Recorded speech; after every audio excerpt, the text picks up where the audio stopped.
Wait, in the non's house? Yeah. Huh. That was your grandmother's house? Yeah. That was his no. That was his mother's house. Oh, your mother's house. Yeah. Not your grandmother. My They grandmother. never had a house. Oh, right. That's My what I thought. mother and father's house. Right. We moved from Federal Hill, and remember, we always wanted to move up in the Manton area near the Santoro family, and that's how that happened. So we bought that house.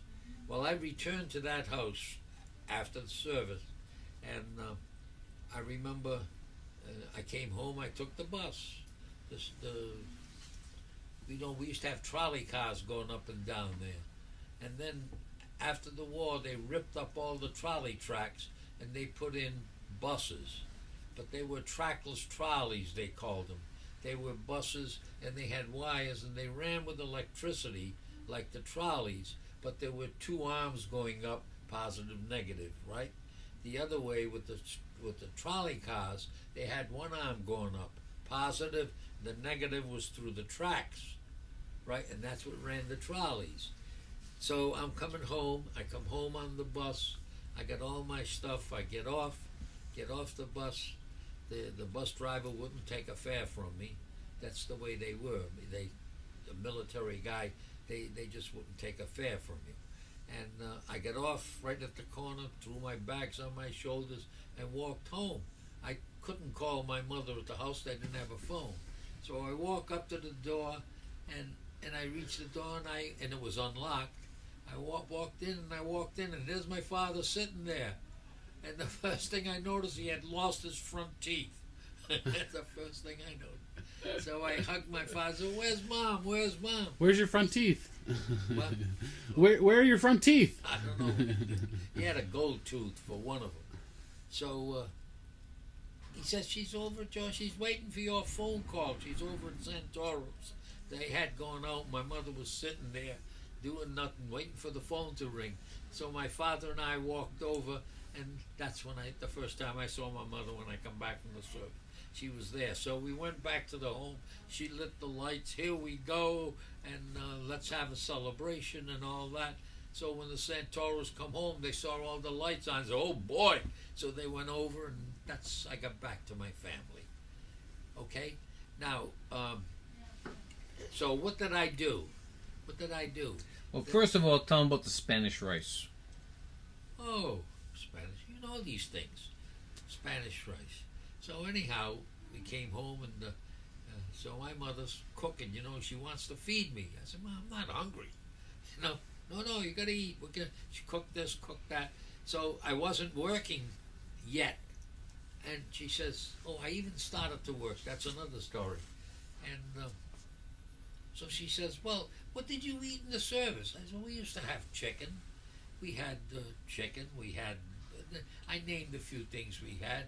And she said, "Well, what did you have for a staple? Like, did you have macaroni?" I said, "No." She says, "Well, You used to tell. I said, "We used to have Spanish rice." You should tell it differently. This is the way you told me the story the last time. Go ahead. You went home, and every night, your mother, after you were working, I forget what you were doing. I'm sure you fill us in.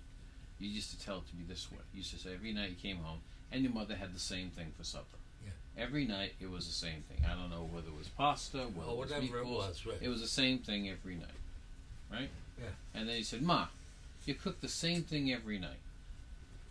Do something there. She says, "That'd be good. What can I cook? What did you have?" I said, "Well, one of the things we had was Spanish rice."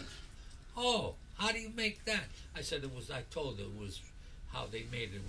They called it Spanish rice. I even forgot now. This is what you told me last time. You may not remember the story, but you told me that you got to get a little peppers and a little onions and a little spice and a little garlic. Saute it in the frying pan, then put some rice in there, toss it up, maybe put a little bit of red sauce on it, and you serve it up. And it was rice with some mixed vegetables, whatever you want to put in it.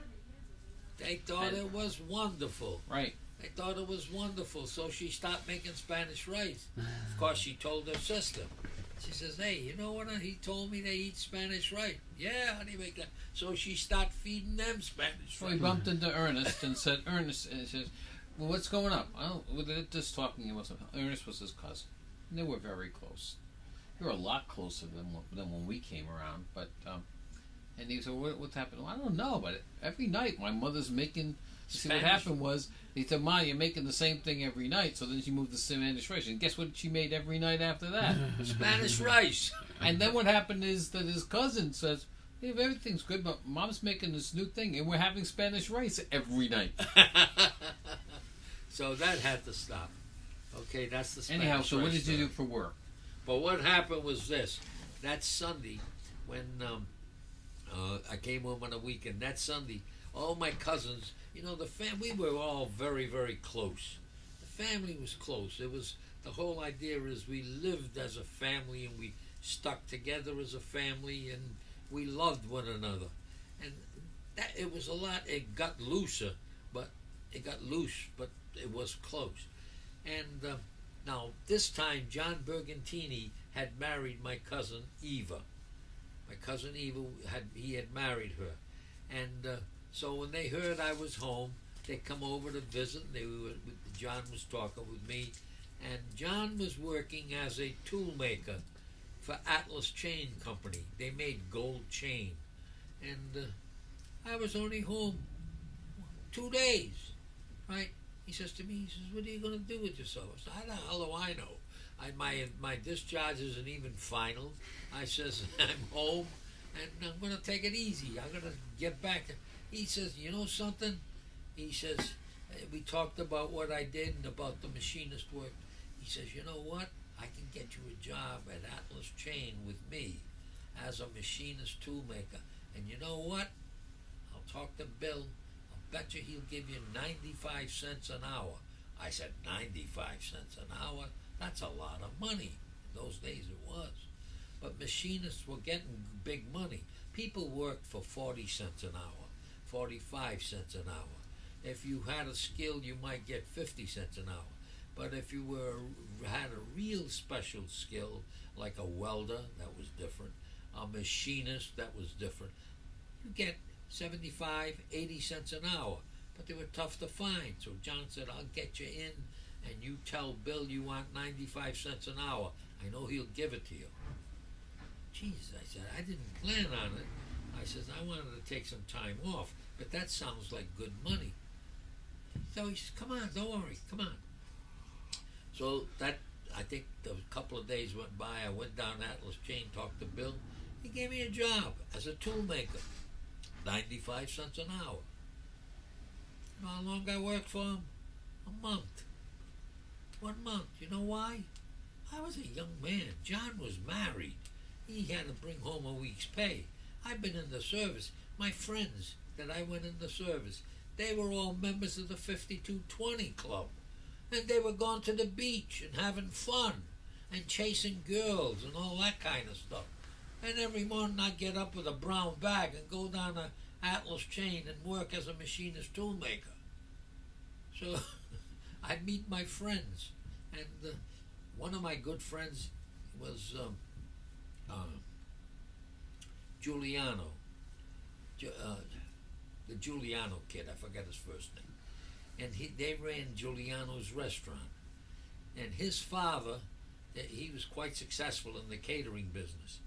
And he was popular in Rhode Island, and he did a lot of Italian weddings and stuff like that. His father had made a big buck during the war because he was one of the few Italian caterers that were doing it. But what he did, you couldn't get automobiles, but he had money. And he had put in an order to get a Packard. A Packard, you don't know what a Packard is. A Packard was a pretty fancy automobile. That was one of the top dogs, you know. And I remember the Packard company had a slogan. They says, we don't advertise. Ask the man who owns one. That's what they went by. But anyhow, that was a pretty fancy automobile. And his father had been waiting a year to get the Packard, and he had put in a deposit on it.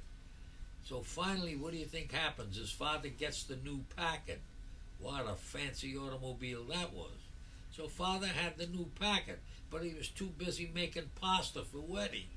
So who do you think used to use the automobile? Giuliano, the kid, the son. Then he come around and he'd meet with me, and we go running around. So his father's catering place was on Valley Street, not far from Uncas Manufacturing, where they made rings. And that what's there now is that Eagle Square building. Mm-hmm. Well, that was full of young girls. They were all working in the jewelry shops in that building. And I worked at Atlas Chain in the back. And there I was, working there, Giuliano. So he'd come and meet me at lunchtime. He wasn't working. He was having a good time. At his father's Cadillac, go to the beach. And he said to me, come on, he says, let's go over to Uncas. We'll pick up a couple of girls and we'll set up a date and we'll have some fun. So we go to Uncas and we're talking to the girls and so forth. And John Bergantini, when you went out to lunch, you punched your card to go out to lunch. So I punched my card to go out to lunch. You come back, you punch in, you're back on the payroll. Hey, I was gone. I met Tony, we're talking to girls, I'm with, that's his name, Tony Giuliani. And see the way it come Mm-hmm. right out? So Tony says... Giuliani or Giuliano? Giuliani or Giuliano? Giuliano. With a G. G. With a G. Not a J. J-U-I-L-I-A-N-O. J-U? J-U or G-U? J-U-I, like Giulio. Okay, but not... J-U-I-L-A-N-O, Giuliano, Tony.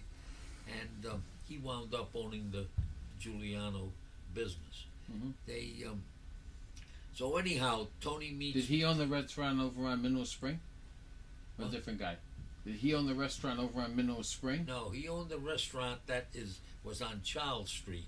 It was on Charles Street, right where, you know where Silver Spring branches off? They got a Home Depot there now. Well, if you didn't take that right there was a restaurant. And that they wound up owning that too. Mm-hmm.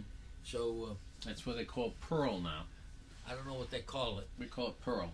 But anyhow, so Tony and I, we met girls that we knew, and there was a lot of girls that had gone to school with us, and so we'd meet them and talk to them, and we'd date them. So I'm there, and we're talking. It gets to be about 1:30. 1:30. So I was supposed to be back at 1 o'clock. Tony said, "Why are you going back?" Well, I gotta. So he said, "You know, you gotta quit that job." I said, "I think you're right, Tony. I gotta quit the job." So I went back. I'm go marching in. I had to go back. So I'm going back in, and John's looking for me. I was like, "Come here. Where the hell have you been?" I said, "I've been around. What do you want?" I went running around. He said, "You can't do that. I punched your card in for you. Don't tell anybody. I punched your card so you wouldn't get in trouble." "I'm not in trouble," I said. "I don't care if I work or don't work." "Well, you can't do that." Well, anyhow, this went on for about a week, and then I finally said, "Look, I'm going to quit." I said, "I want the summer off." I knew I was going to go to school in September. In September, I decided with my friend Nick, we were going to enroll and go to school. I wanted a course in business administration, accounting, which was a good field. And so Nick and I had planned on that. So I went in, and I told my friends. I made some good friends there at Atlas Chain. I told John, and I told my friends I was going to go. So one of my friends, Andy Remus, who died recently, about 2 years ago. Andy Remus was another machinist toolmaker there. And he said to me, "Don't quit." "What do you mean, don't quit?" He says, "When you tell Bill, tell him you're leaving. He's going to ask you why you're leaving."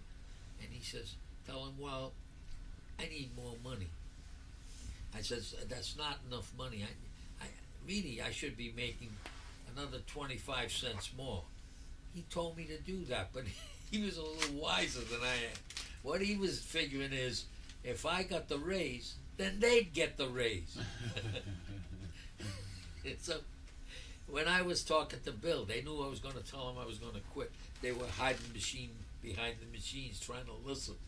So I told Bill, I want to leave the job. "Why do you want to leave the job? What do you want? What's the matter? What don't you like with it?" "Yeah, I says, I really should be getting a lot more money." The old German guy. And so they talked me into telling. He says, "Well, how much money do you need?" I says, "Maybe 25 cents an hour." "Oh, 25 cents? Not a nickel? A dime?" even 15 cents. You want a quarter? No, no, no. He said, no. I said, look, Bill. I said, the truth is that I'm going to go to school in September, and I want the summer off. I just come out of the service. All my friends are going to the beach, doing this. I come out of the service. I'm a young man. I can do the job, but I don't want to work. I'm not ready to work.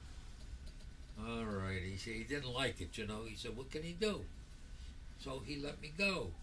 So I went down and signed up for the 5220 Club. Do you know what the 5220 Club is? No. Well, part of the GI Bill, when we got out of the service, the federal government... I packed it away, Joanne.